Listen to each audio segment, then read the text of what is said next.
Hello, this is Rob Mazak, and I'd like to take a moment to welcome you to the Life by Mazak podcast channel. Here on this channel, anything is possible. Any subject will and usually is discussed, and there's no telling how this message will unfold as we work through an idea, through an experience, or through a thought. These subjects come from the vast amount of information and experience through spirit, through life lessons, and from working with a lot of other people. Scripts are never used on this channel, and the message simply unfolds as the subject is discussed. Follow along and see where it leads us, or more specifically, where it leads me. These podcasts are produced in the hopes of helping others to benefit, to grow, and to excel in their own human experience. At Life by Mazak, we work towards helping you achieve wellness for your mind, your body, and your soul using many specialized services. Services that include psychic medium and tarot readings, quantum healing hypnosis, past life regression, intuitive Reiki healing, life coaching, and many other services. If you enjoyed this podcast, please click the like button and share this with others. Our goal is to reach as many people as we can with the knowledge that is shared on this podcast channel. All right, today we have a couple of special ladies today that are very, very intuitive, very good practitioners, and one I know very well, one I don't know a lot. I've heard some of her channelings, and I've heard channelings from both of them, and I'm very ready to discuss some of the topics that they have brought forward to discuss. And so we'll go ahead and kick this off with, we'll go ahead and have Sam go ahead and introduce herself and talk a little bit about herself, a little background, where she's come from and where she's at now, and kind of a little bit of story about her, and then we'll move on to Rose. Hi, my name is Sam, and I have learned that I am a star seed that has come here to help with ascension. I have learned many things, many new things. I've learned when I actually got Rob here to put me under hypnosis, and that was like my first little tidbits that I started learning about myself, and then the rest started to come, memories coming and everything. I am a energy healer. I am a healer. I'm also a grid worker to help with this ascension.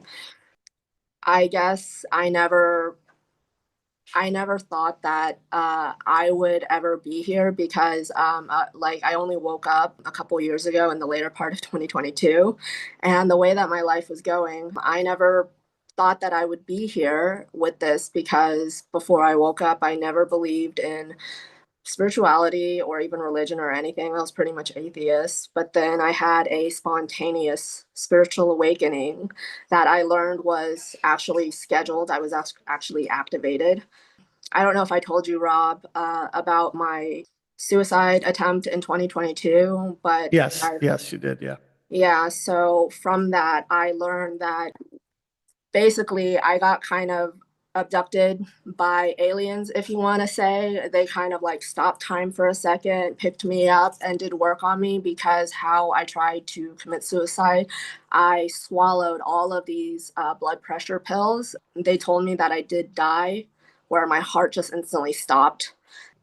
I remember very vividly just waking up, just blacking out and waking up, and I was surrounded by all these alien looking creatures, and I was absolutely terrified. But I wasn't able to move, I wasn't able to speak. The only thing that I was able to do was blink.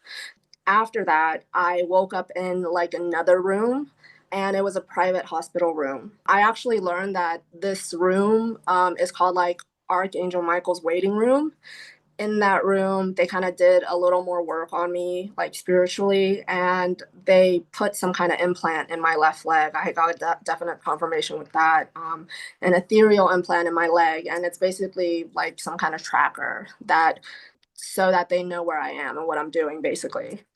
I also learned that when I died, I was basically resurrected and put on an alternate timeline because I was told that I am someone very important for this ascension that is needed for the plan to work out the way it's supposed to work out. So I was resurrected and put on an alternate timeline. And I believe that Rose here had a similar incident. And many of the people that I've been meeting after I woke up also have a very, very similar story where they remember dying and then they were brought back to life and put on an alternate timeline. That was how I woke up. I've learned that I've been in training for this for a very long time. This is what I was meant to do. And something that I did learn, Rob, that was new, that this is basically going to be my last physical incarnation, which I'm Yeah, very happy yeah, about. yeah. I remember that. Yeah, Yeah, so I was really happy to hear that. I was like, oh, thank God. Something about like I'm going to become like a guardian angel or in training for archangel position, something like that. Those are just some of the cool things that I learned about me. I still have not gotten enough memories to know like who I am spiritually, but I promise this is not my ego, but I've learned that I am part of some kind of spiritual royal bloodline. And I believe that you're the same, Rob. Rose is the same. Like everyone that I've been encountering, that's part of my soul tribe, are some kind of royalty in the past, like spiritually. Someone that is very well known. well, that's very cool, actually. So, for all you guys in the audience, when I first met Sam, I don't know how long it was ago. Was it a year ago, a year and a half ago? I don't Yeah. remember. Mhm. She was a hot mess. I mean, she was just, it was like Bill the cat. But Yeah. she has really come a long ways, and she's accepted her role as you heard her talk about. And so it's really cool to see somebody get that far and start moving in the right direction. So proud of you for that, for sure. Aw, thank you, Rob. I And appreciate you. we'll get more into that near death thing here in a bit. But all right, so let's have Rose introduce herself. The only thing I know about Rose is I saw a channeling by her, and it was quite amazing, actually. And I played it over and over and over again. It was really something. It was very compelling. So that's the only thing I really know about her. So I would like her to go ahead and introduce herself. Hi, everyone. My name is Rose. Thank you for the compliments on that channeling. That one was a pretty serious one for me, and one I was not necessarily comfortable speaking out publicly about, but the pressure was heavy, and I honestly had to go into meditation before I could release that message. So, thank you for acknowledging what it took to put that out. To kind of backtrack a little bit, I've been a prophetic dreamer since I was very young.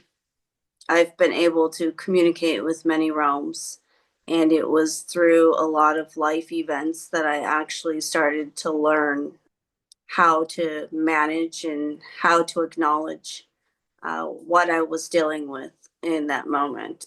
This is kind of what has helped me develop my abilities as a natural spirit led medium. I'm more along the lines of an oracle. And in accepting what was being put before me helped me to hone everything in to be able to know when I'm channeling something who is speaking to me. So Well, that's cool. Yeah. it was definitely years of practice. I had a lot of FAFO moments of my own, you know. I wanted to be that rebel against my ancestors. And so, they let me play the game per se. So was Okay. through my own turmoil as well, that whole rising phoenix thing that I learned a lot of what I know now. I did have to fall many times to get back up and figure out the right way to go. This basically was me breaking the chains. It's almost like you're getting halfway down the hill and then you decide to go back and grab a rock you saw, right? Yeah. So I had to do that walk a few times, and through the walk each time, for each rock that I gathered, every time that I went back, I got more wisdom and knowledge through it. And this is almost like it was a wax on, wax off type thing for me in regards to how I learned to hone and harness my abilities. Well, that's very cool. I mean, isn't that really the journey is to fail until we become better at what we do? So especially when you get into this metaphysical and spiritual journey, it is a very difficult one, especially one to understand right away. And I know a lot of people are feeling that and don't understand it. So, but I would like to go ahead and move on to the first subject I think we should talk about. So the ladies put together some topics that they thought were really interesting to talk about, and I agree with them. And one of the things that we agreed to start with first is some programs that were akin or like the MK Ultra program. And if you don't know what that's about, basically a way to program somebody's mind to do things that they don't necessarily consciously know they're doing, and to have them do things that they're just completely unaware of. And I do have a little bit of experience with that through other programs like the Secret Space program and stuff through clients, not so much for myself.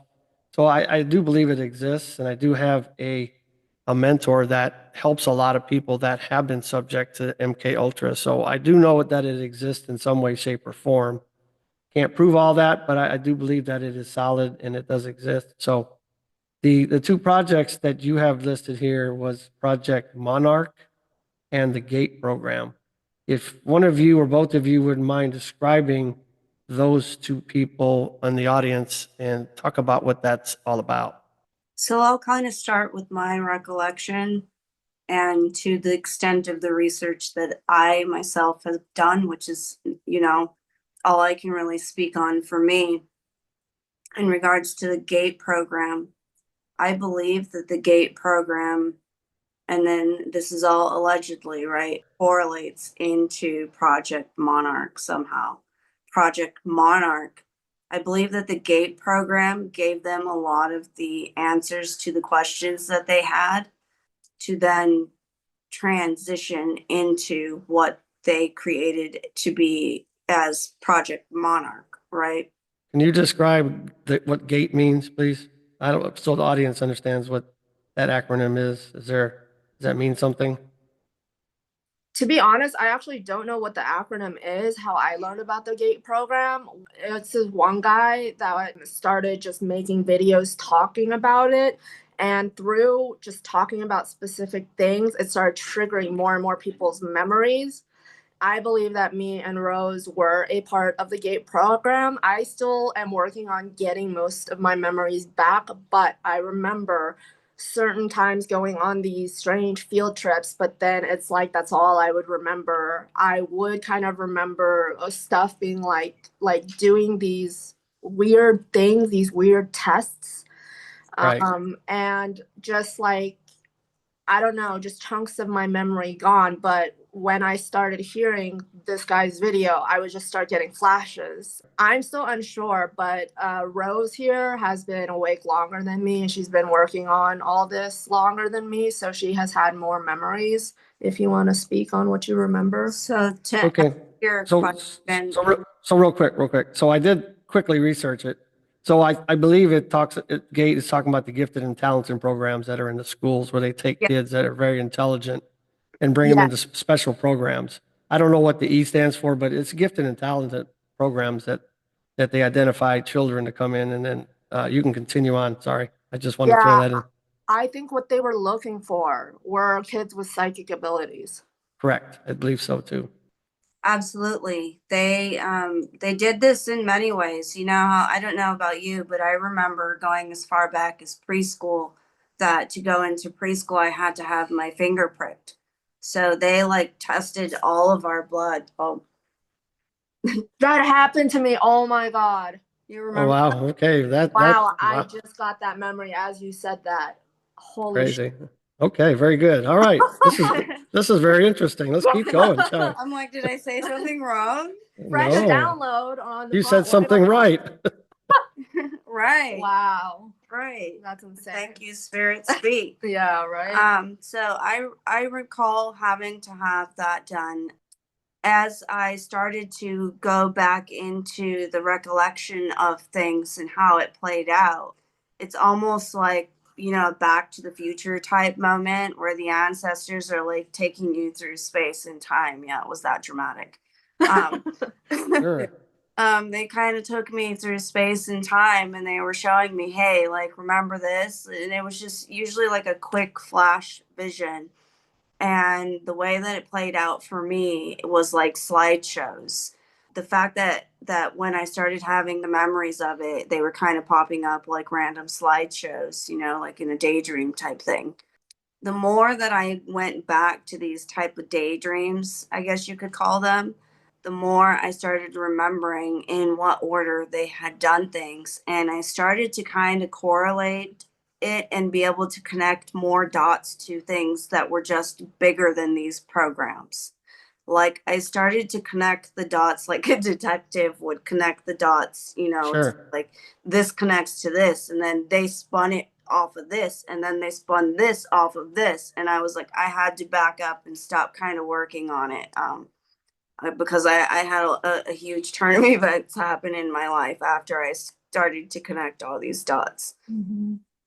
Right. And so it is interesting, though, that you talk about memories coming back, because I think a lot of things that these programs do is they kind of put your memory aside or wipe your memory of the actual things that they're trying to do to program you. So I'll give you one quick example before you continue with this. Is I had researched the secret space program for a long time. It's a 20 and back. They recruit you, you go out in space and do military stuff just like you would here, and then they would basically give you a new body, put your consciousness in a new body, and put you back where you started, and they would wipe your memory. Well, I had a client come in for a tarot reading. He just scheduled it online, showed up. We didn't even look at the cards. He started talking about all these crazy memories that were coming back, and he didn't know where they were coming from. And he was describing exactly all the research I had done about the secret space program. So I do believe that the memories will come back, and I think that if you work through it, you can get those. So how do you feel about that paradigm with this, what you're talking about? Absolutely. I completely agree in that. I believe that in doing a lot of the healing work that we've had to do to be able to get to where we are just in our mental health state, right? I believe through doing that work is where a lot of this stored up energy starts to kind of unlock itself within us, Mm-hmm. to allow us, because it's almost like our brain protects us from ourselves type thing.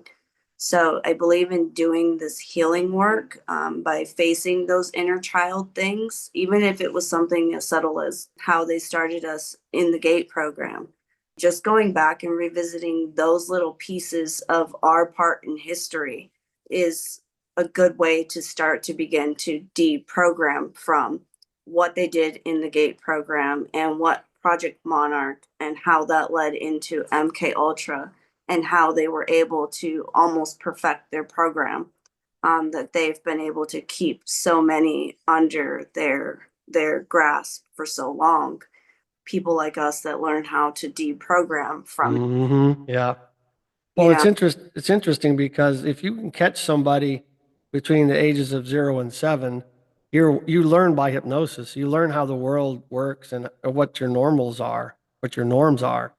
And so if you can insert those kind of programs at a young age, which it sounds like happened to you, then it almost puts that into your subconscious and wires it in. And it's very difficult to change it, especially if you don't even know it's there, right? Right.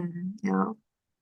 Through all the healing work that I've been doing, the memories that I've been getting just from my childhood, I remember when I first woke up, like my childhood, my entire childhood up until high school was an absolute blur.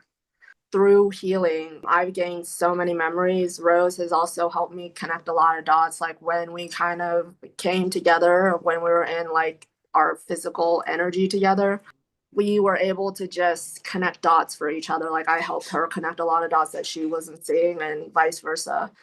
I've actually just gotten many memories that I completely forgot about when I was really, really young. I actually just found out that like my dad is my handler kind of thing.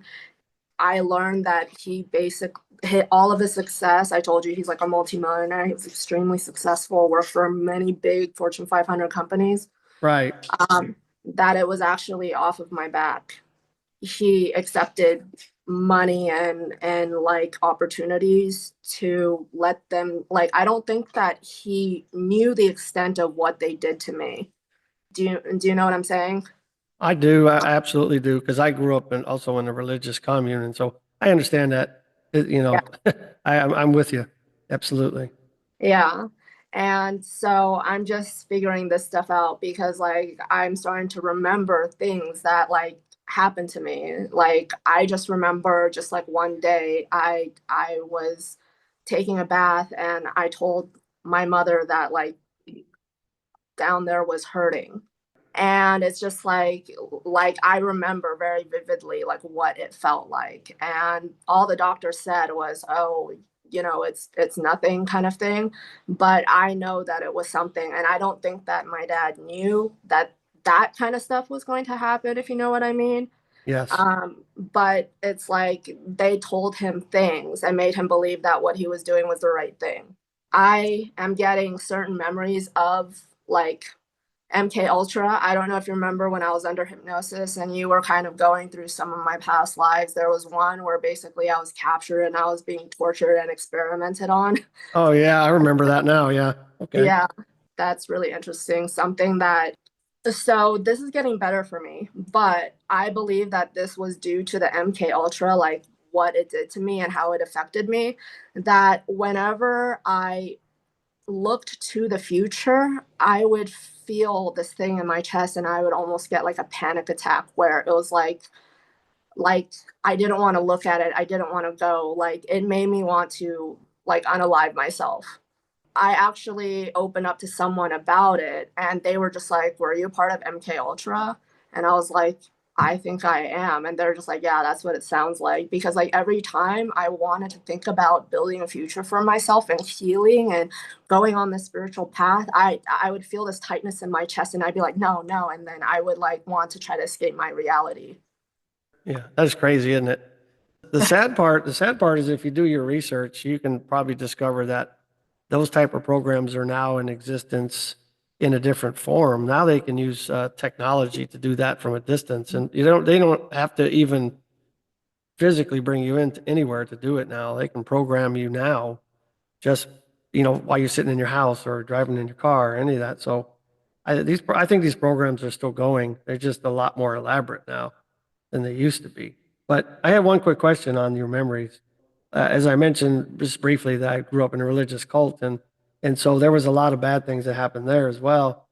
I was brought on a journey where my spirit guides were bringing me from all my childhood houses, and in the one in the cult, they wouldn't let me go upstairs for some reason, and so I kept trying to go upstairs in other journeys, and they just wouldn't let me. And I finally asked a question, and they said it's not something you need to know. So have you ever run across that where your guides are simply just not willing to tell you, or they don't think it's important for you to know?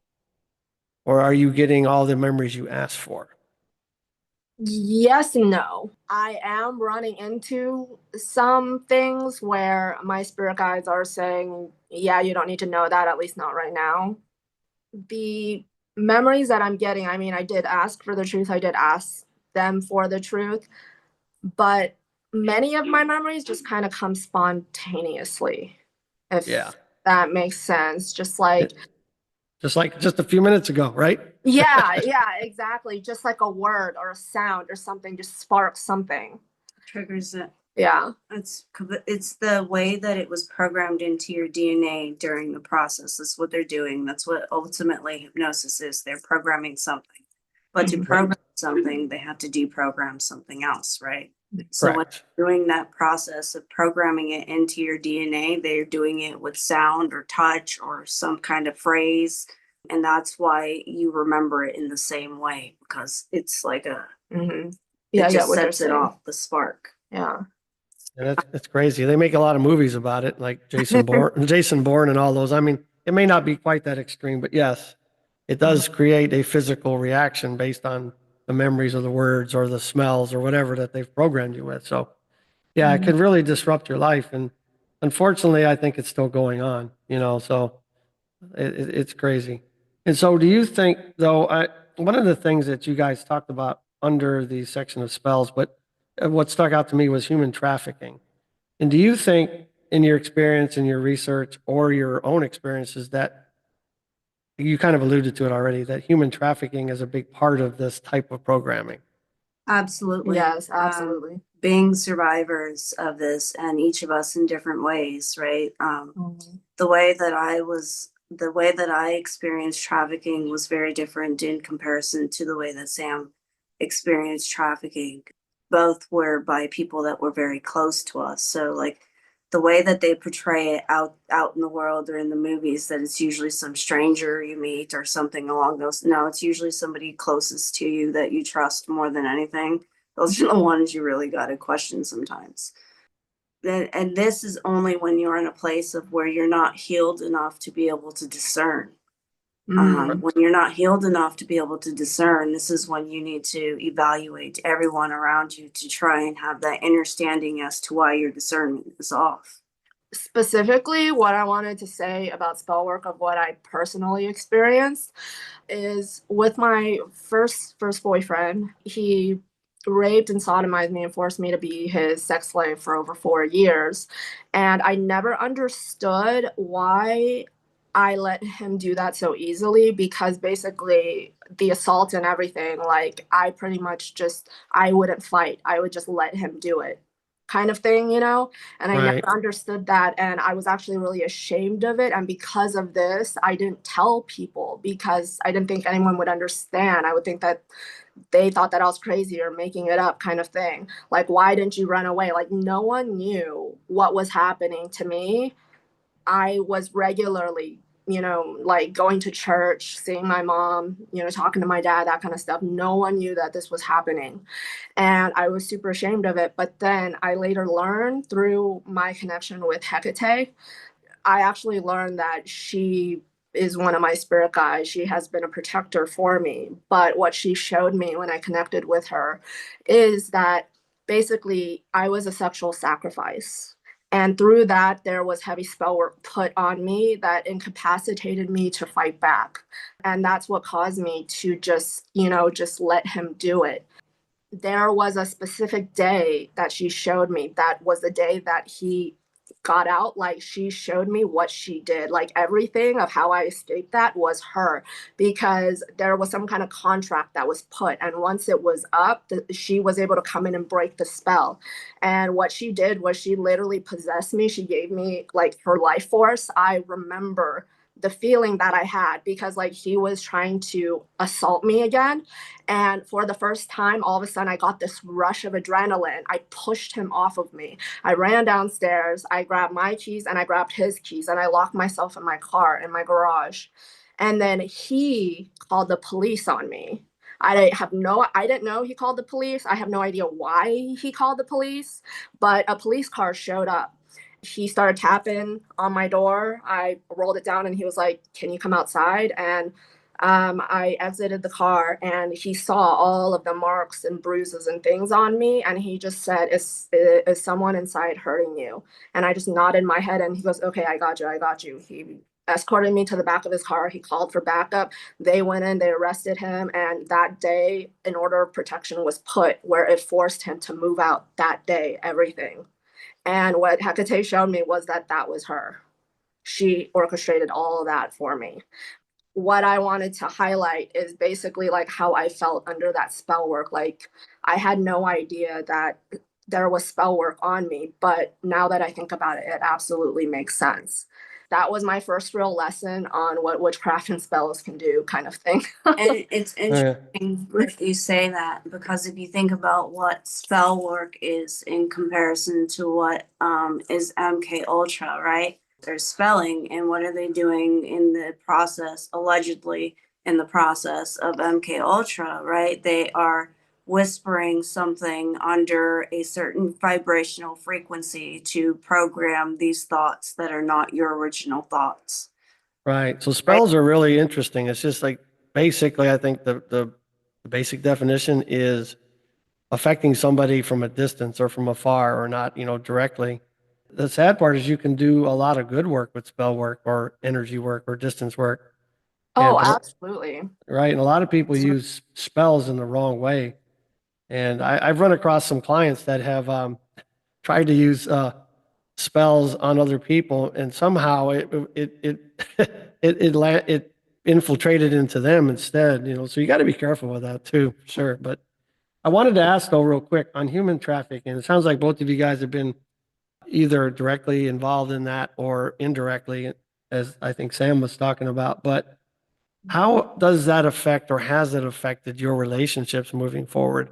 Is that something you guys have healed from or working through, For or me, I, this is Rose. For me, it has made me sit with myself until I feel like I've done enough of the healing work mhm. not to spill this over into anything or anyone else. I have sat down and faced myself in more ways than I could have possibly imagined.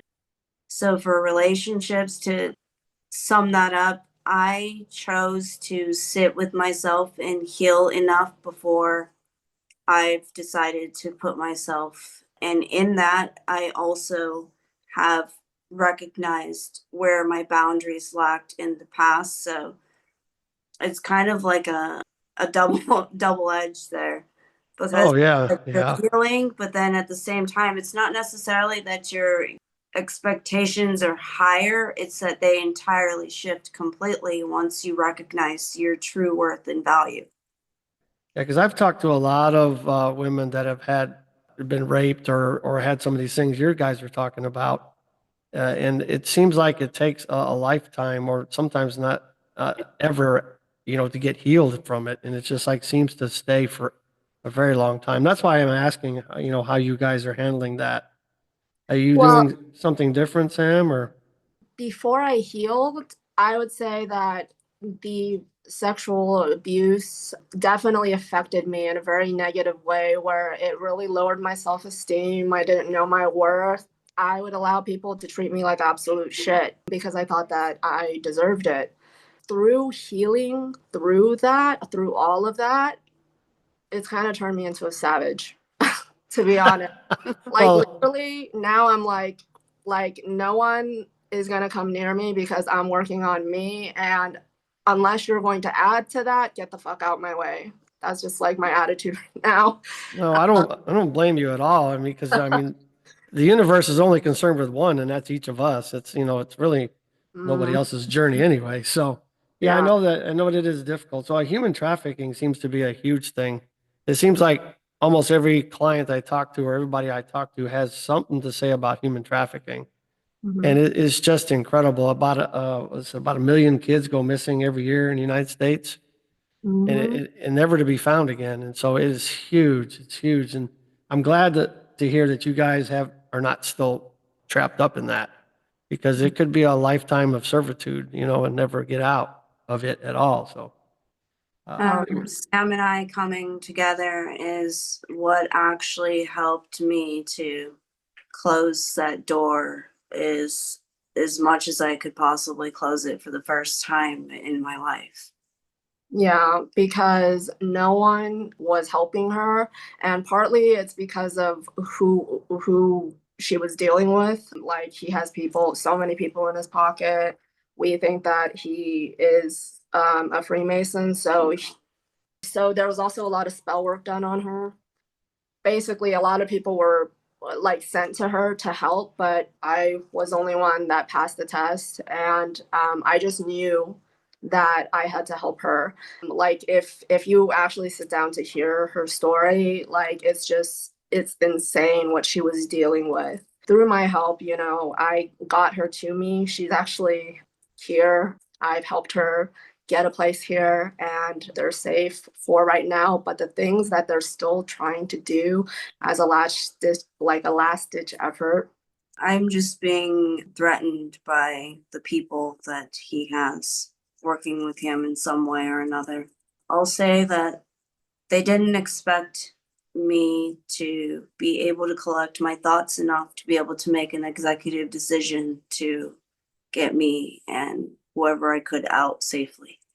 right. I had a friend of mine and a client from, for a lot of years, and she went through some of the most horrible things as well. And so although I have not been through that, or at least have conscious memory of going through that, it is hard to understand it when you haven't, so I can empathize with you, but I can't sympathize, I guess. Did I say that right? I think the hardest thing to come back from it is the Not only the defamation of character, because the defamation of character is so unreal. The moment that you escape their grasp, like they're immediately going to go to work on getting as many people as possible to believe the most outrageous things. And I couldn't wrap my mind initially around how they would come up with such horrific stories, right? Oh, it's bad. I know. And then, like, when I started realizing, wait a minute, like, the reason that their stories are selling is because they're talking about themselves. So that's why they're believing the truth that they're saying. When I was finally able to understand it and see it from a higher perspective, that's when I was able to kind of start to deprogram more out of it.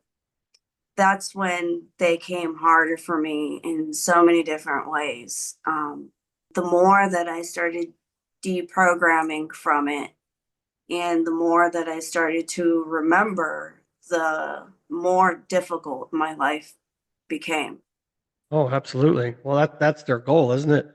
Right? Right, right. It's because I was realizing the layers and how metaphorically they were. It's like an onion. It's like peeling an onion. You get a little bit, you get through some of them tears, right? And then you're like, Yes. all right, I gotta keep going type thing, right?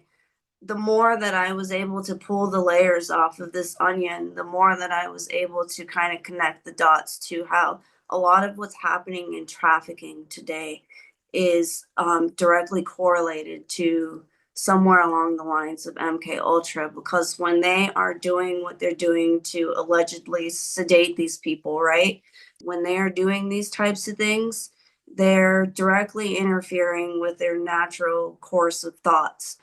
Teaching them to disassociate. Right, right. So, like, even if they're unconscious, the subconscious mind is always recording. And this is why we're able to go back when we're ready to Right. regain these thoughts so that then we can pull another layer of that onion off. But part of the MK Ultra program does directly correlate to what they do in the intimidation and warfare in trafficking itself. It's a pretty sick world we live in. I don't know that it's any worse than it ever has been. It seems like the devices and the technology and the ways they have now are much more advanced than they used to be. Mm-hmm. Yeah. Absolutely. Absolutely. They've gotten more and more creative. And most of the people that were in the GATE program, just because we're grown and think we're on our own now, doesn't mean that we fully got out of that program. So when Right. you say that you suspect it's still, absolutely, it's still going. We just ended up on a different type of list. No, I agree. And I've often said this in my podcast. So if I was one of the few families, of few of those that really run this planet, this place, and you're trying to control 8 billion people, well, you certainly don't want them to think for themselves. I'm not saying that, I'm not giving them an excuse, but I think if you look at it that way, it makes sense in some way why they're trying to do this. It just really takes out the humanity of all of it, doesn't it? Absolutely. Yes. We aren't actually free. We've been slaves for Oh, yeah. so long. The way that the negative extraterrestrials, elites, fallen angels, whatever you want to call them, they Okay. see us as containers, literally. There is a presidential document where the president is directly talking to negative aliens. They're calling us containers for entities that cannot take on physical form to inhabit and live and experience what it's like to be human. Absolutely. So I guess we can go down that route a little bit. I do think there is a lot of hybrids here. I do think that the aliens that exist out there outside of our, I guess, Earth or realm that come in here, they're really jealous of us because if you do the research, it seems like we have the creativity and the spirituality where a lot of those entities are more like cyborgs. They don't have creativity and spirituality. And so they've been trying to find ways to capture that. There's a really good book out there. I think it's called The Gray Aliens and the Harvesting of Souls. And if you look at stuff, if any of that's true, it's crazy. They really don't know how to capture the souls that we carry that link us to God, right? Yeah, So I actually connected with a gray alien, and what I was seeing, I was asking what it was doing, and it basically said that it was harvesting our what how I translated it as comedy loosh, and loosh is what they call the energy that they harvest from us.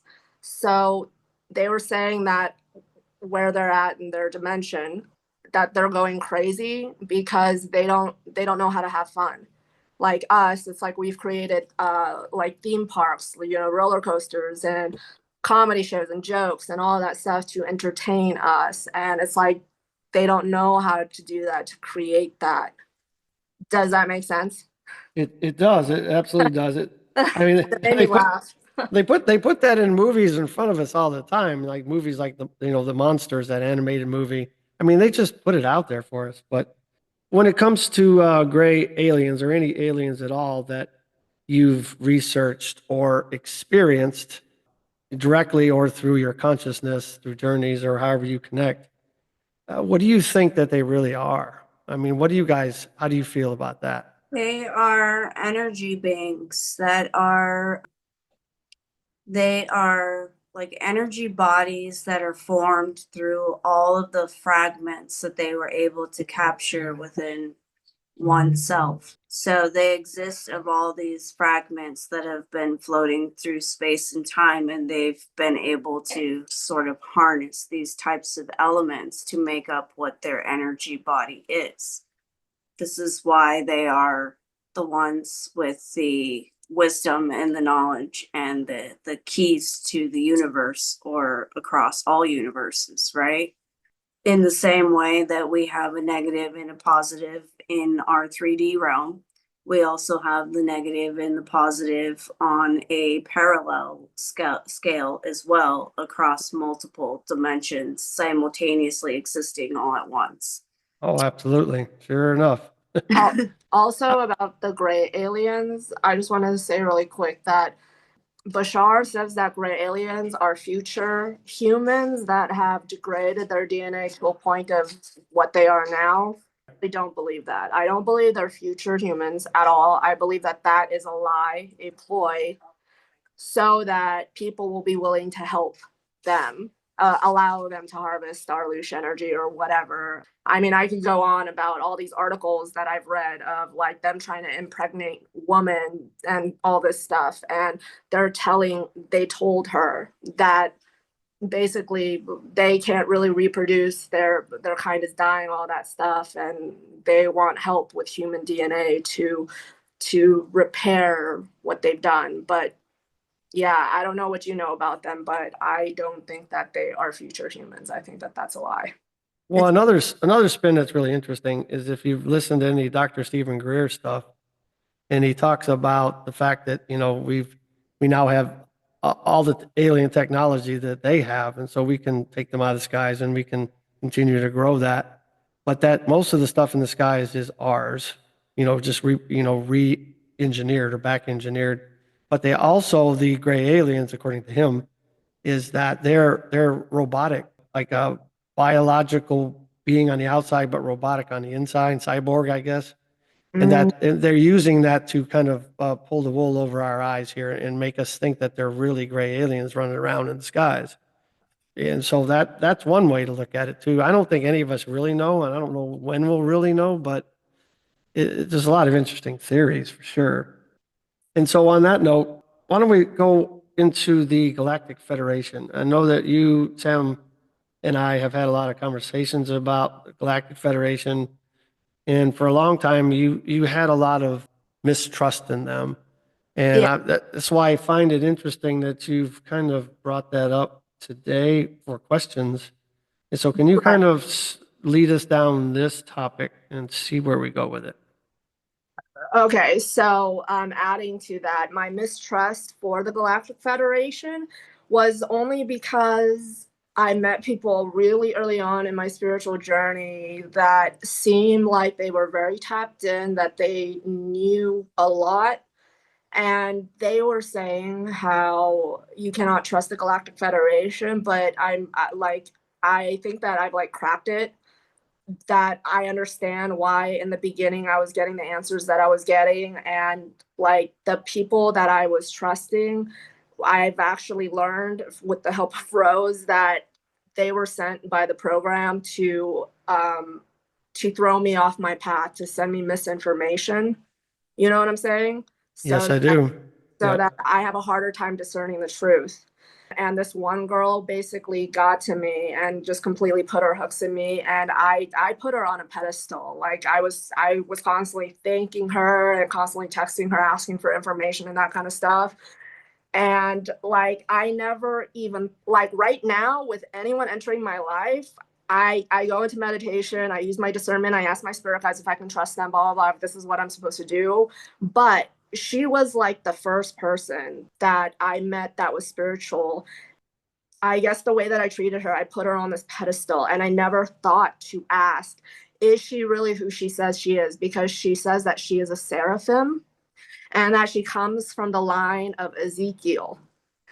And so, That's a big claim. yes, that is a big claim. She also said that she is the reincarnation of Mary Magdalene.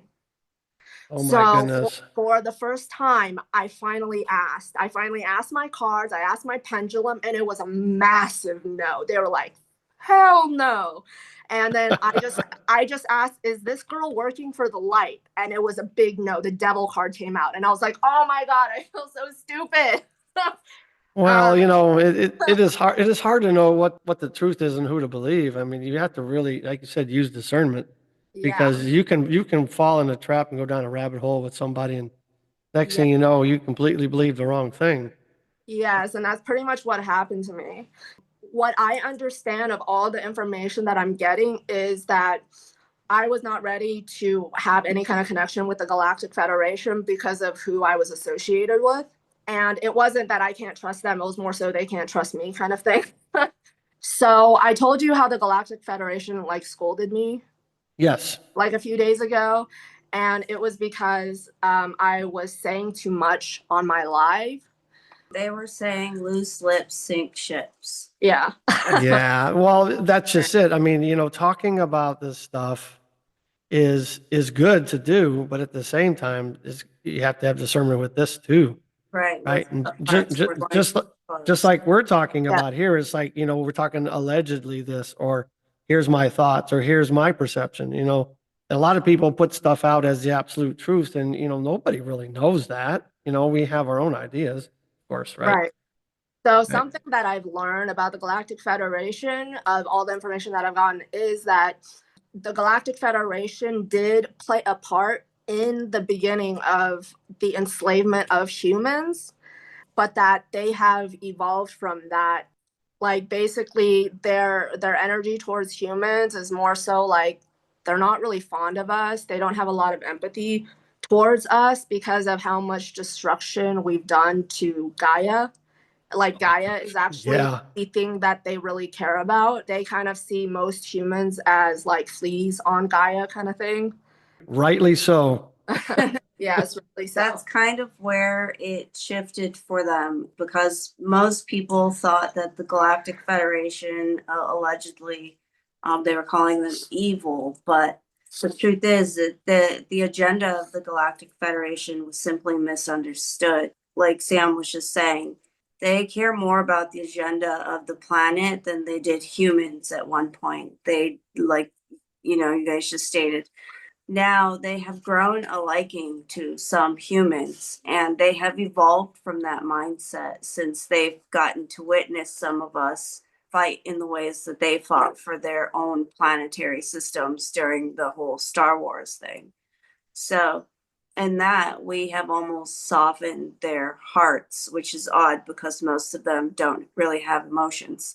Well, that's true. That's true. Entities in the spiritual realm, quote unquote, really wouldn't be bound by human emotions and all that feelings. Right, right. So the fact that they are learning from some of us that have decided to go on the journey of awakening and enlightening ourselves by asking, knocking, seeking for truth in many ways. Not just for ourselves did we do that in the moment that we decided to do that. We also decided to do that for the collective that was asking the same thing, making a ripple effect. Correct. The Galactic Federation for me was something that I never thought I would be involved with or reach out to. I kind of thought it was airy fairy for a long time, even though I was doing this work. It just seemed really odd and out there, which seems odd and out there actually. I remember going to them for a client to barter for them to downsize some of the trauma they were going through or whatever. I was trying to negotiate contracts, I guess. And I thought I did a pretty good job until I got in the shower and I got scolded bad by them. You know, just like Sam talked about. And they told me under no circumstances am I authorized to negotiate on anybody's behalf, that there's contracts in place already. It's not my job, it's not my place. And from that point on, I really had a big respect for them. So even though they're distant, so to speak, from us, I feel like, you know, they are definitely watching and Yeah, and I do think they care. I think they care in a way that we don't understand. yeah, absolutely.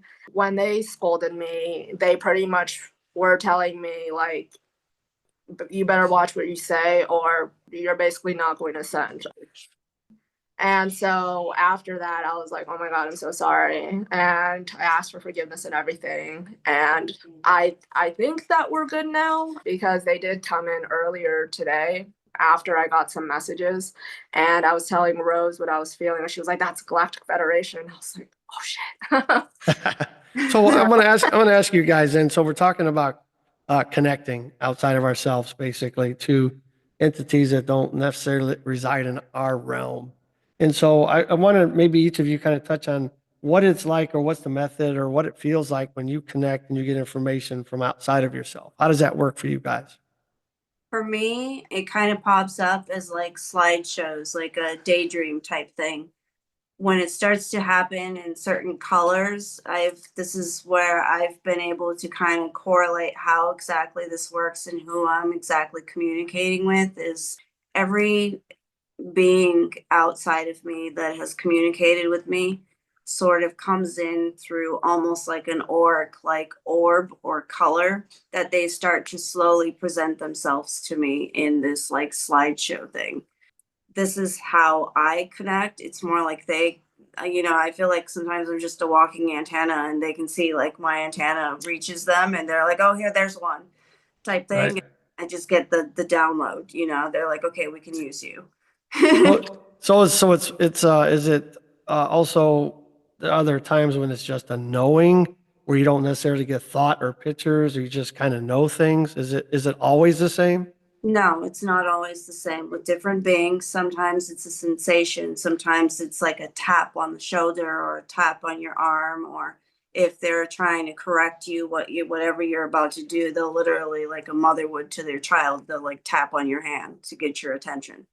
Yeah, mine come in so many different ways, and I'm still like learning, and Rose is teaching me a lot. But what she was saying with the whole random images and slideshows, but the thing with me is I feel like I get my abilities turned on, but then I get them turned off, and then they turn back on, and then they turn back off.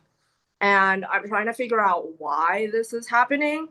But there are times when I will get the most vivid visions where it's literally like a transparent slideshow over my reality. Like I can still see my reality, but there's a transparent slideshow over it, like I'm seeing a parallel dimension or something. And then there are times when I hear things, like it comes through in music, or I hear a whisper or something, or maybe even a thought, just a clear thought pops in my head, just drops. I also get different sensations like tapping, tingles.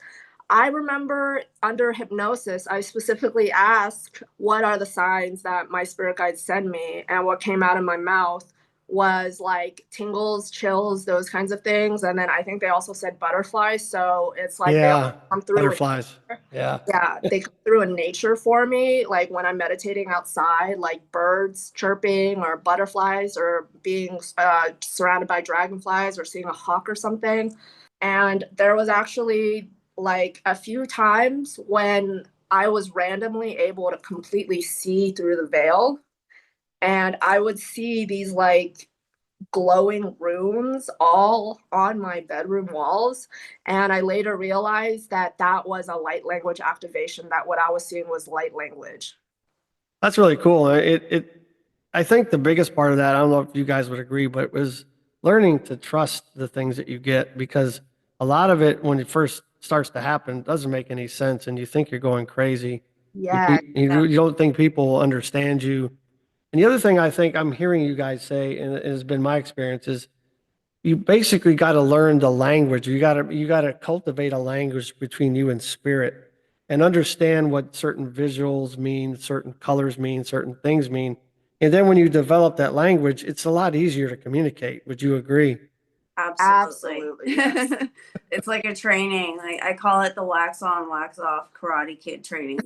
Like you kind of go through and you see like did you put enough wax on there the first time, and if you didn't, they'll bring you back like a mother to scold your child, right? Or a father, like any parent would. They kind of bring you back and they show you, okay, that you did it good, but let me show you how you can do it better. For me, that it was a training experience in that way where I was able to develop my trust more in knowing who I'm working with or experiencing in that moment. Exactly. It So really it took a mentor to tell me, to really convince me of that. She told me one straight up. She says, she's like, you just need to trust what you get and just get over it. Just say it. And I'm Yeah. like, okay, and so it took a while. I mean, it doesn't happen overnight for sure. Did you guys ever find yourself wanting to connect and getting blocked? I mean, I have that happen to me Yeah. occasionally. Yes. So what I was gonna say is a scolding that I got from my spirit guides was like my connection got so strong with them that they started being able to manipulate my physical reality. So they were duplicating things, they were flickering the lights, they were making my smoke alarm go off, they were doing all these things as physical signs. And I got to a point where I started ignoring it. They gave it to me. They're like, oh, okay, you're not going to listen anymore? Yeah, okay. So we're not going to talk to you. And they completely withdrew. And I felt that. I felt like the absence of them. And I just like got to my knees and I was like, I'm sorry. I'm sorry. I promise I won't ignore you again. Yeah, a simple thing like that happened to me the other night. I had put together this life contract that my spirit guide had asked me to do, and I laminated it and everything, and it was kind of going along like it should, and then things changed, and so I said, I'm gonna take it out and put it back up on my wall so I can look at it. And I was sitting in here, and it just completely fell off, hit the floor. I'm like, okay, I guess that contract needs to be redone. They will definitely get your attention when it's time. I encourage everybody to listen sooner than later, because if sometimes it takes a really big event in your life to get you to listen, and we don't like those kind of lessons, do we? Yes. absolutely not. Yeah. We're done with those lessons. Yeah. That's learning it the hard way. That's learning it the Yeah. hard way. All right, we're still human, and we're going to mess up here and there, but let's move on then. Let's talk about this one statement that you guys wanted to bring up, talking about the symptoms of ascension or awakening. There's a lot of names for that. And then you also have a note about different ways you can kind of get through those or heal them or work with holistic remedies. You guys want to touch on that? Yeah, so one thing I've been getting very often lately in my meditations, my guides are like, pay attention to the vessel, make sure that you're staying hydrated.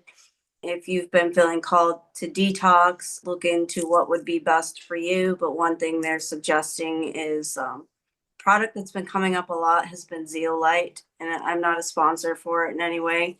I just know that this is something that really works great for anyone looking for a good detox. So let me step back for just a second. So let's talk about some of the ascension symptoms first. You know what I mean? What are we looking for to tell the audience? Uh, Okay. you, So, you see what I'm saying? yes, part of the symptoms would be like temporary vertigo, ringing in the ears, things like feeling tired. If you've got the time, definitely take a nap. Listen to all these little inclinations in your body. A lot of what's happening right now, some people might be getting a runny nose, some people might be catching random viruses. No, this is like the the purge happening within the physical vessel, trying to keep up with the planetary shift.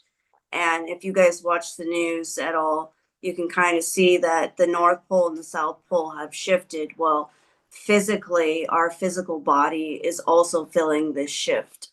As we are residing on this planet, we're going to feel the energy of what is happening around us. So part of that will cause like some like out of nowhere headaches.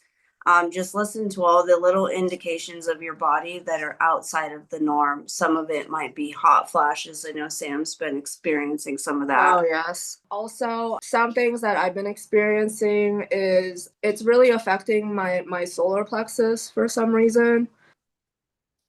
How do I put this? Like, I don't want to sound gross, but like kind of like bouts of diarrhea, if that makes Sure. sense. So that is an ascension symptom. There are also like if like one day your sinuses are going crazy and you're sneezing a lot, that's another symptom and also a sign of releasing stagnant or negative energy. Rashes, almost like eczema type things. Oh yeah, Oh, yes. itchy. That moves around in different places. It will go in one part of my body, then it'll go to another. Yeah, Yeah, I hear you. yeah. There were like a few days where I got so itchy everywhere. Everything was itching, my face, my scalp, like everything, and I could not stop scratching. It drove me crazy. Well, do you guys feel like I know we talk about going through those, and we're all on the same sheet of music here, I think. Do you Mhm. feel like the masses as a whole are starting to get these things and just simply don't understand it? Yes, I think that many people are going to the doctors with all these mysterious symptoms, and the doctor's literally like, I don't know what's wrong with you. I did all these tests, but here's medication to treat the symptoms. Actually, talked to my primary care doctor about a lot of the physical symptoms that I was experiencing, and he literally had no idea what it was. So that's when I kind of just stopped telling him things. Right. Well, Western medicine in general, is not the best. I mean, if you get in a grinder on the highway, putting you back together is the best place to be.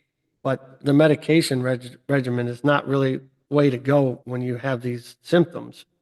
And Yeah. so could you touch again on some of the remedies? I know you started to. I just wanted to back you up and talk about symptoms first.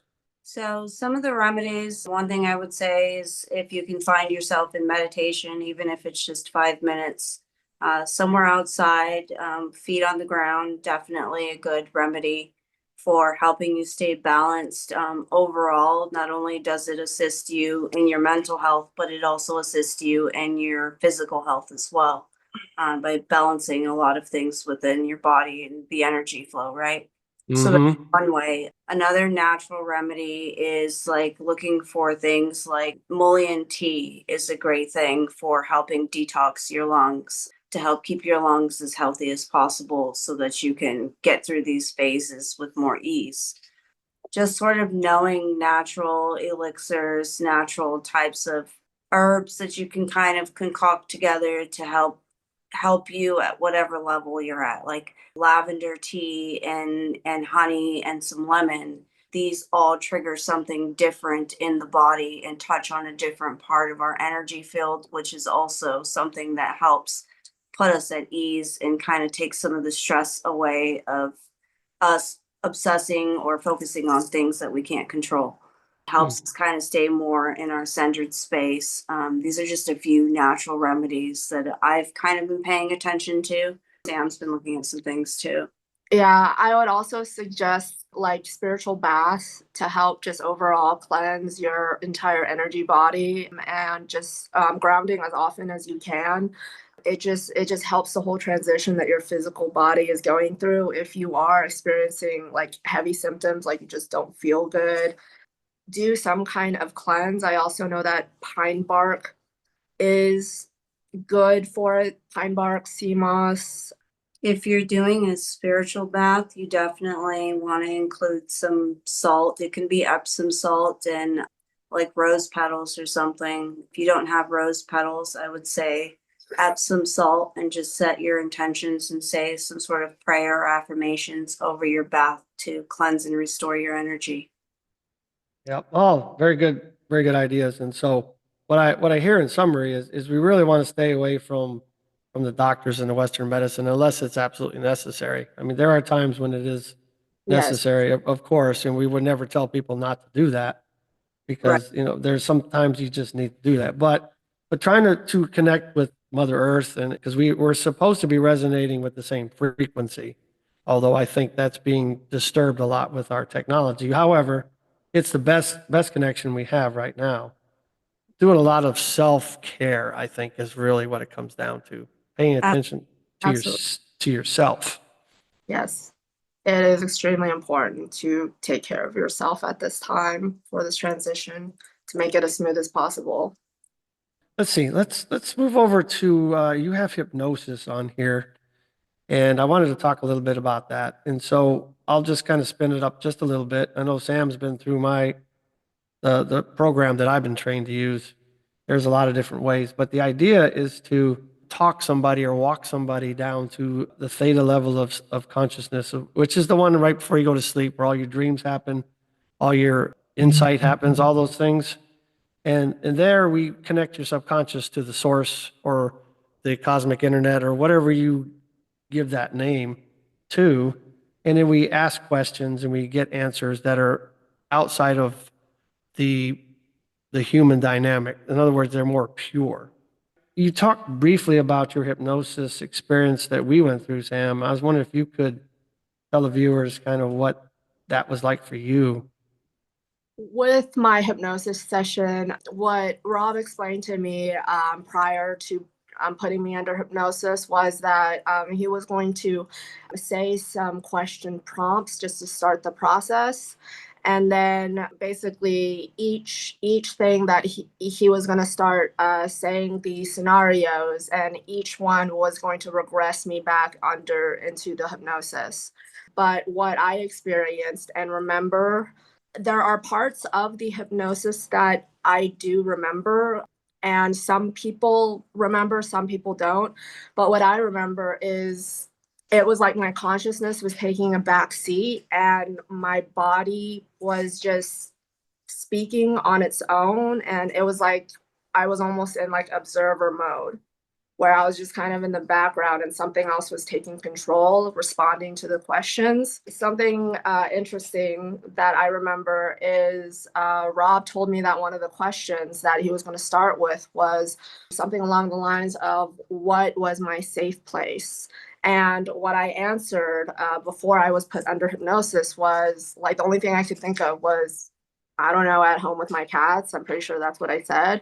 And then he was like, yeah, no, that's really fine. So when he was asking the questions and I got to that question, I was actually already under hypnosis. And I don't know if you remember what I said, Rob, when you said, what was my safe place? And all of a sudden I just said Aurora Borealis. And Yeah, I do remember that now. Yeah, yeah, and I actually remember on the recording you went wow because you weren't expecting me to say that. that's the first and only time I've heard that one. Yeah, Yeah, and I didn't even know what the Aurora Borealis was, and I Googled it after I heard it, and it was the Northern Lights. And I was like, oh my God, yes, I've always wanted to see the Northern Lights. right. So I thought that was really interesting. That came out of my mouth. And so, do you feel like listening back at the recording, which, recording it helps because I can never remember all of it to tell you. Did it seem like most people would say, I'm asking this kind of rhetorically, but did it seem like it really wasn't you speaking? It was your voice, but not you speaking. Yes, that is definitely what it felt like. Yeah, it felt like it was something else coming through my body and speaking out of my physical vessel. Yeah, it was really interesting. And Rob, I don't know if you remember at the end, you actually asked what their name is or what you could call them. And Yeah. I specifically remember that it was like they were trying to come through, but something was blocking it. And I think I said something along the lines of, she is resisting or something like that. That's what it sounded like that they were. So Well, I went back. most of the time they is usually a them or a us. Sometimes it's a singular entity. It might be your higher consciousness. Who knows, right? It doesn't really matter. But very seldom do they give a name. And it's not something that normally happens. I probably got it maybe twice out of 7 or 8 years of doing it. And so it doesn't seem to be, names don't seem to be important to the spiritual realm or that realm outside of us, which makes perfect sense to me. And so I think hypnosis is a really cool way to also to insert programming if the client allows it, but it's more to, I think, to get pure answers to questions and actually learn stuff that we didn't even discuss and learn things that we didn't know or they didn't know. And it's crazy because sometimes I've had clients that didn't tell me things, even though we're supposed to be open, right? And it comes through. And so, when they hear it back, they're like, oh man, I didn't want to talk about that. But Yeah, it, tapping into the subconscious mind, which is always recording. Yep. correct. And the subconscious always recording is a benefit when you don't have to learn to drive again, walk again, speak again, write again, Yeah. right? But it also keeps all those things that we talked about earlier rolling around in there. And so this is also a really cool way to kind of unwind some of that. And so there's a lot of facets to it. Have you ever had hypnosis, Rose, or have you ever thought about it, or what is your feelings of it, about it rather?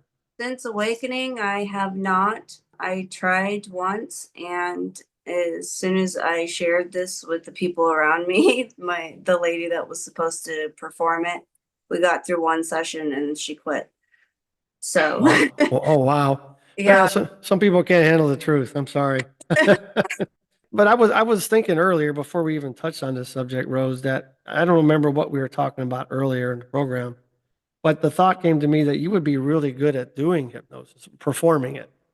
And uh, so it may be something to think about. Both you guys would be good at it. I know Sam, I think that was also one of the things that came through about. Yeah, I did want to do it, but my dad doesn't want to pay for it. So Sure. if I did want to do it, I would have to come up with the money somehow. I can't teach it. So I'm not trying to sell anything. I'm just saying, I think you guys would both be very good at it because just Oh, listening, because it's interesting because there's something about the tone and the cadence of voices that at least for me, I can tell that people are authentic channelers. First time I heard Sam talk, I was like, she's got it. The first and only one I heard from you, Rose, I'm like, that is it. That is the cadence and the tone. And it's a gift I think that a lot of people have to work on, but others just get it. They just happen to get it. Rose, and I would ask you this question. So, how did you learn to do that, or how did you learn to accept it? so for me, it started in childhood. It started with this woman. I didn't know her name for the longest time, but it started with this woman that we'll call her my imaginary friend that used to show up all the time, mostly in my dreams. But then she started to present herself to me like in a daydream type haze while I was wide awake. It was never anything bad she had to say. She was always guiding me, and usually the advice she had to offer me is what led me to safety each time. And then there were times where the people around me were doing dark things, and I started to see what they were doing behind the scene, almost like being able to see the puppet that was pulling the strings. Hmm. Okay. So I got to see both sides of it. I would say the light and the dark is what I got to know from a very young age. And it was almost something that was forced on me because of the trauma that I was experiencing in these times. And it was through the trauma that this guidance would just show up for me.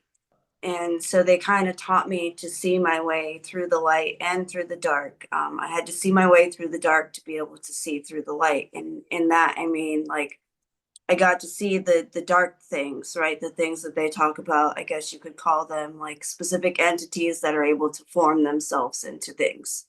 Right. And in the more of these that I face, the more I realize they're really not scary. They're just ugly.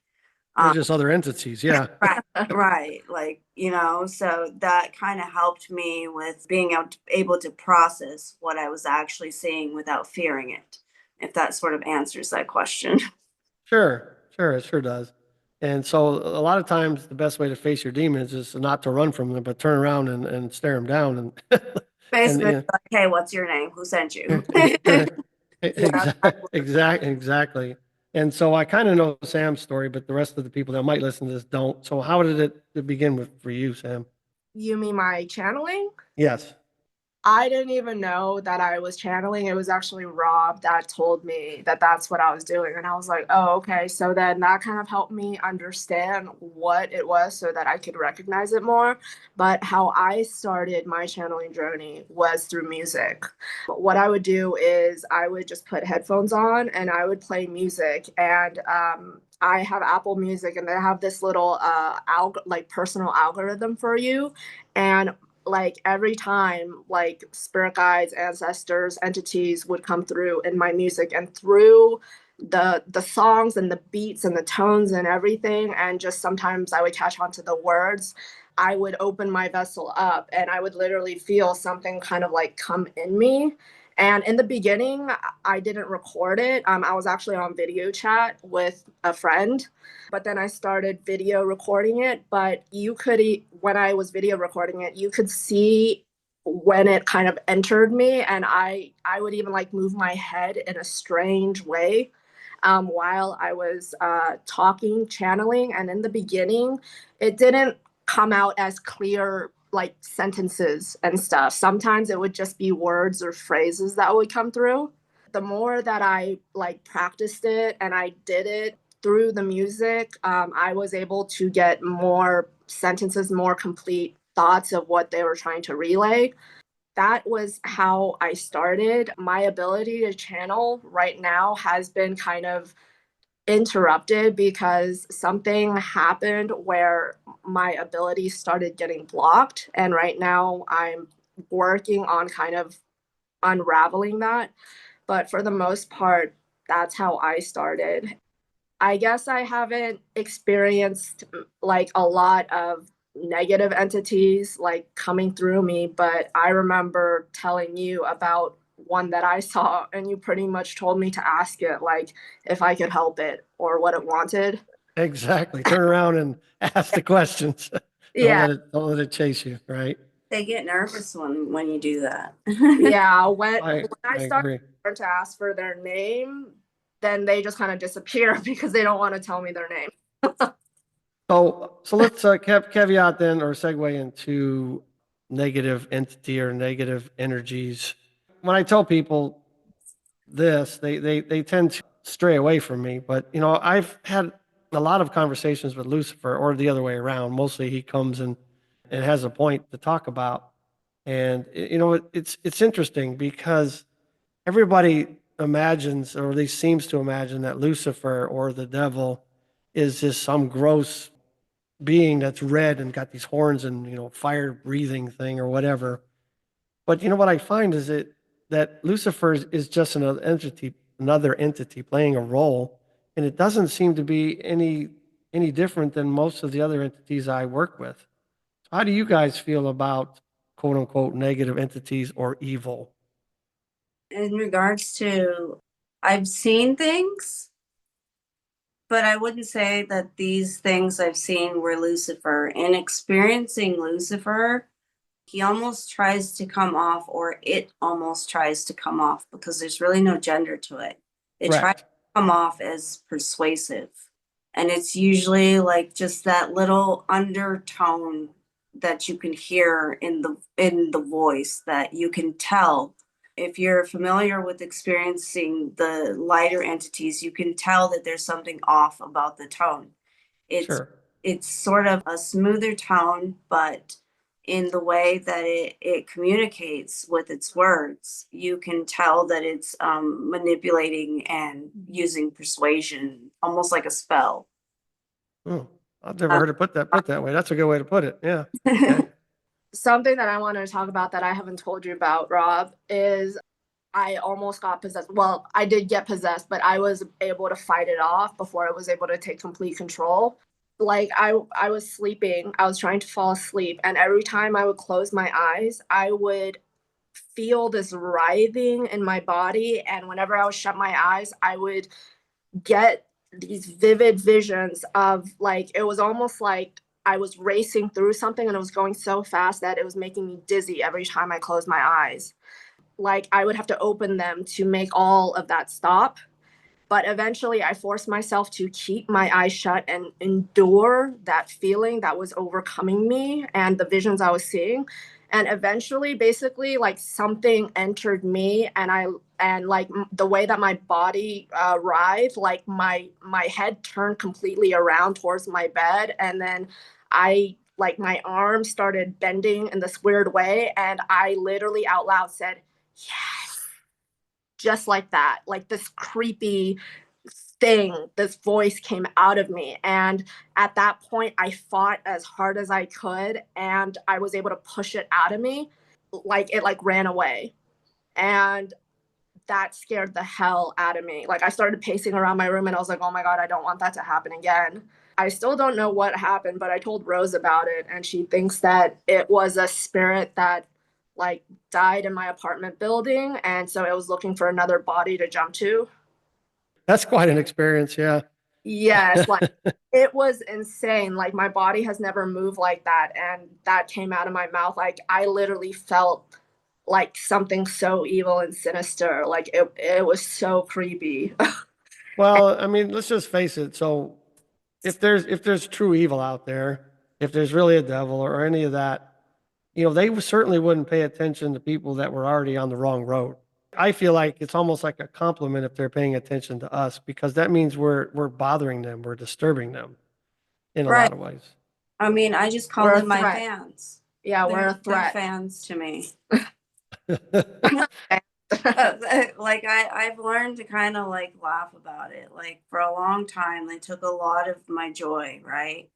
And Yeah. the more I realized, like exactly what you said, like they realize that we have something that they don't, because they're Well, not that, to do the work to get it. So I mean, you want to wear a Cinderella's shoes, you got to walk in them too.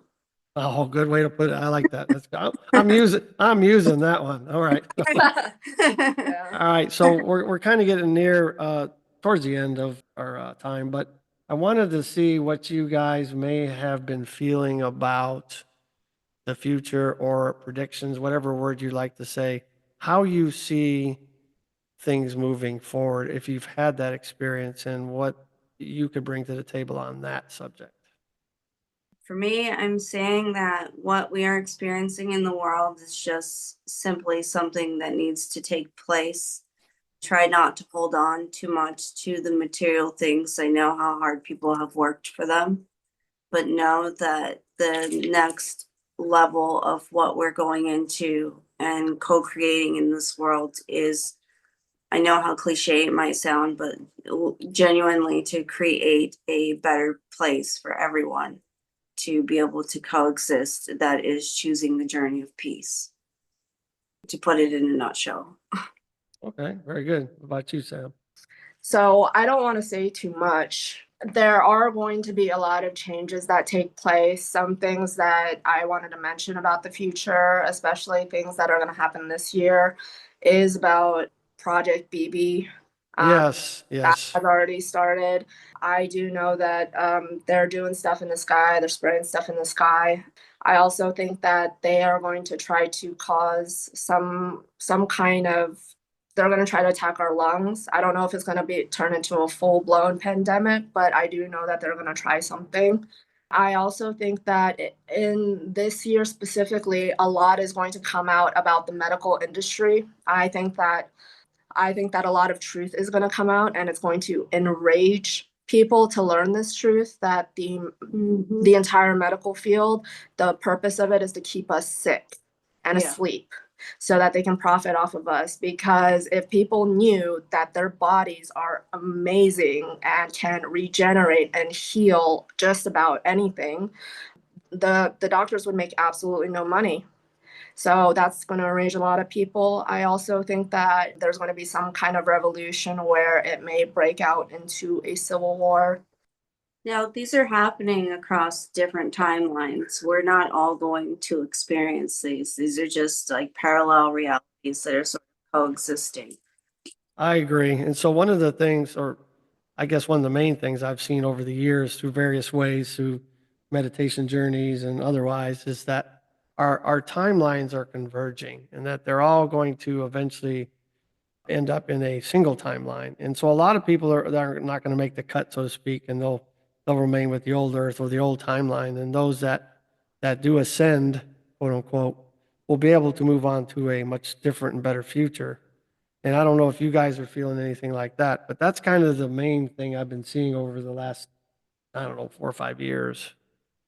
Yeah, it's really about like there's no cheating your way through this. You can't fake it till you make it type thing with this. You actually are being called to do the spiritual work, and doing the spiritual work is just, kind of facing yourself and what can you do to improve in where you are in life, and stepping into purpose to contribute to the shift is the easiest way at this point in time. Yeah, that's true. And so I would like to kind of tail this off a little bit and say, or ask you guys, if you were trying to speak to those out there that are trying to get where you are or along the path that you are on, what are some of the best ways to start and some of the best things to do to get started on the true spiritual journey? Exactly where you are now, whatever the hardship is that you are facing in your life. If you want to begin to learn to receive the guidance from the spirit realm, I would say to ask them, whatever hardship you're facing, spirit guides, ancestors of the highest vibrations, can you tell me what the lesson is in this part now? I would also say that one, forget everything that you were taught, everything that you learn, everything that you know, and throw it out the window. Good point. And start completely fresh, start researching, learning on your own. I would also say learning how to trust and surrender, going within. I remember that one piece of advice that you gave me, which you literally just said, you have so much untapped potential. All you need to do is go within. And I took that and ran with it. And when I started doing that, the most amazing things started to happen for me. Yes, Yep. I would also say to stop listening to what other people are telling you, to Yes. only listen to what you want, your own advice, because when you sit there and take all these viewpoints from all these different places from people who have no idea what it's like to be in your shoes, your mind gets so clouded and you get confused on what's best for you and which way you want to go. That's a good point. Because some of the worst and most dangerous words in the English language or phrases is what do people think and how do they feel? Because it really doesn't matter. Absolutely doesn't matter. It only matters what you think and how you feel. I would add to those. Those are good ideas and good insight. I would add, if nothing else, find the meditation technique that works for you. Learn to connect, learn to hear, learn to listen, and get the information for yourself. Learn to trust and all that. So I would add that to those things. Would you agree? Absolutely. I would say learn to be your own best friend inside out. And in doing that, you are learning how to sit with self.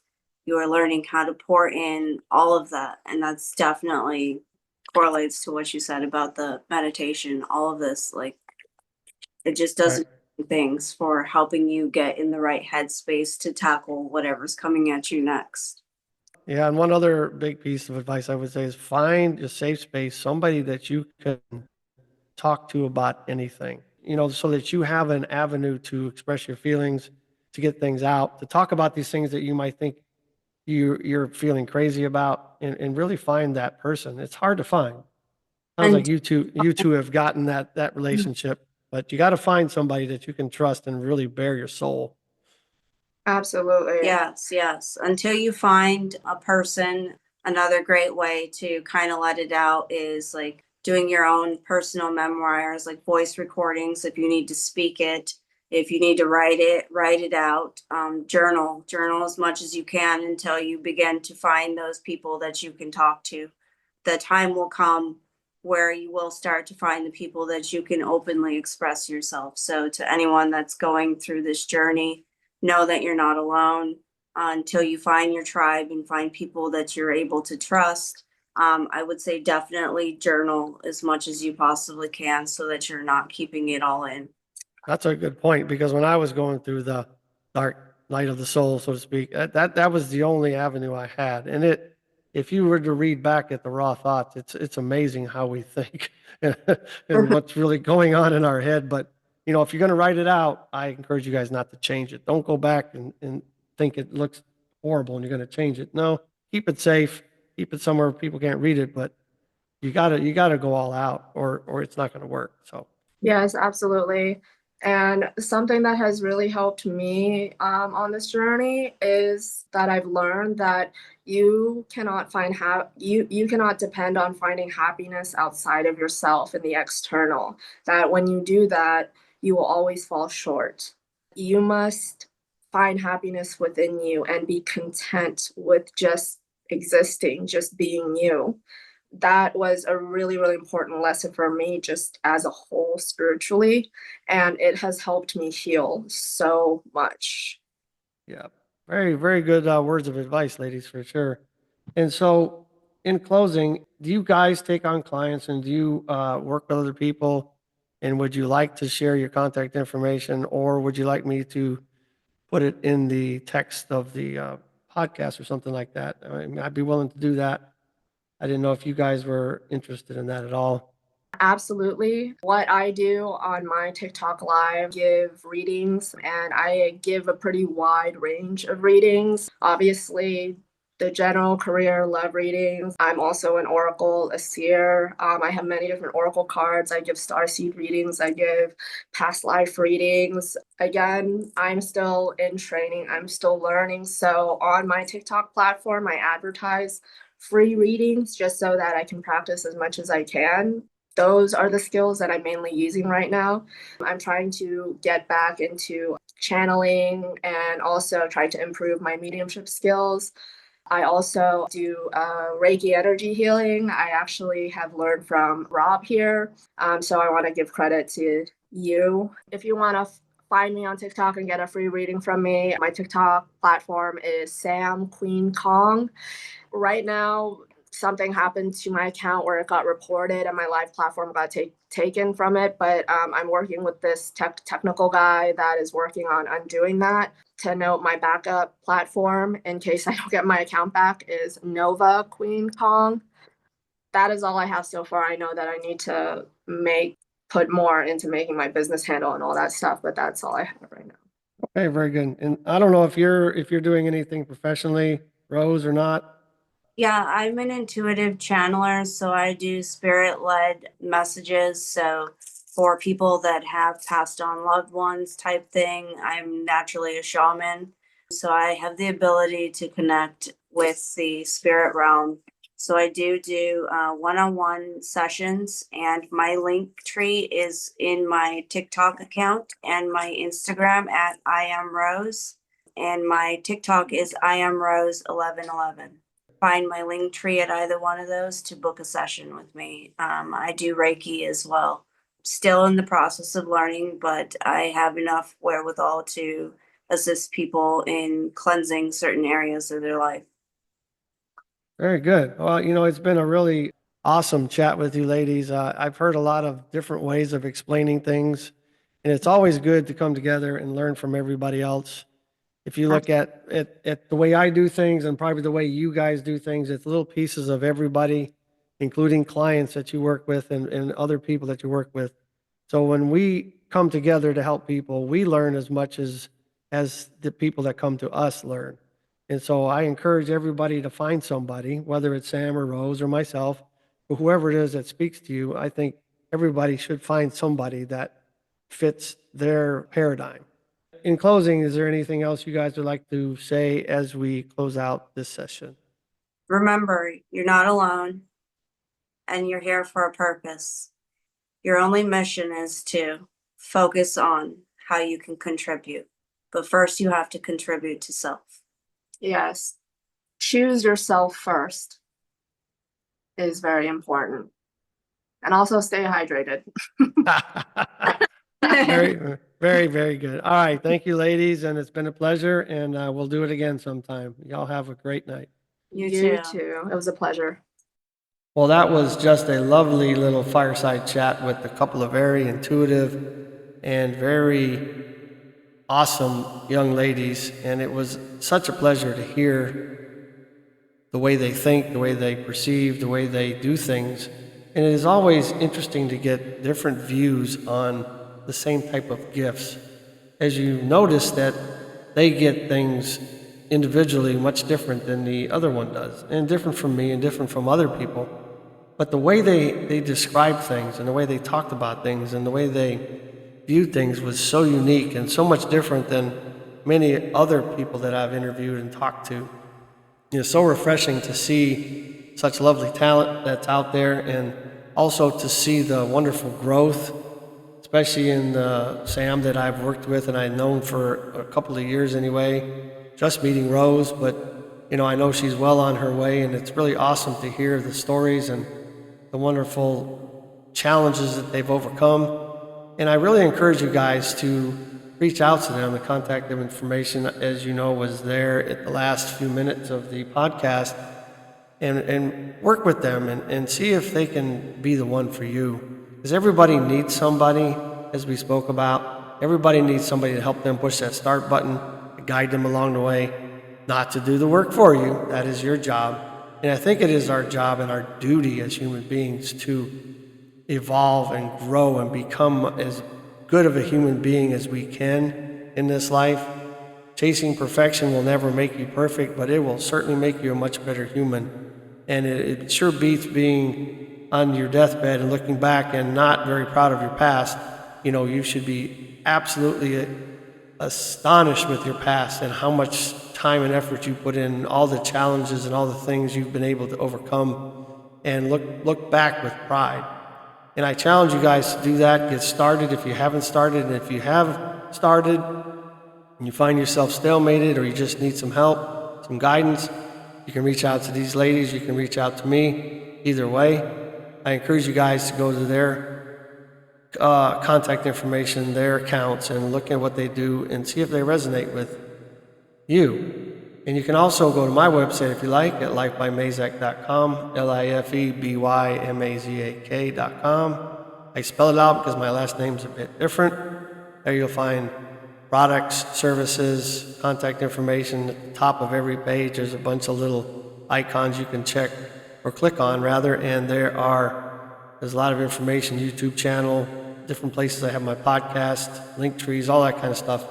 And I look forward to working with you guys because, as we talked about, everybody learns no matter who you are, a client, a customer, a family member, a friend, a coworker. We're all here to learn together, and it's important that we do learn from each other.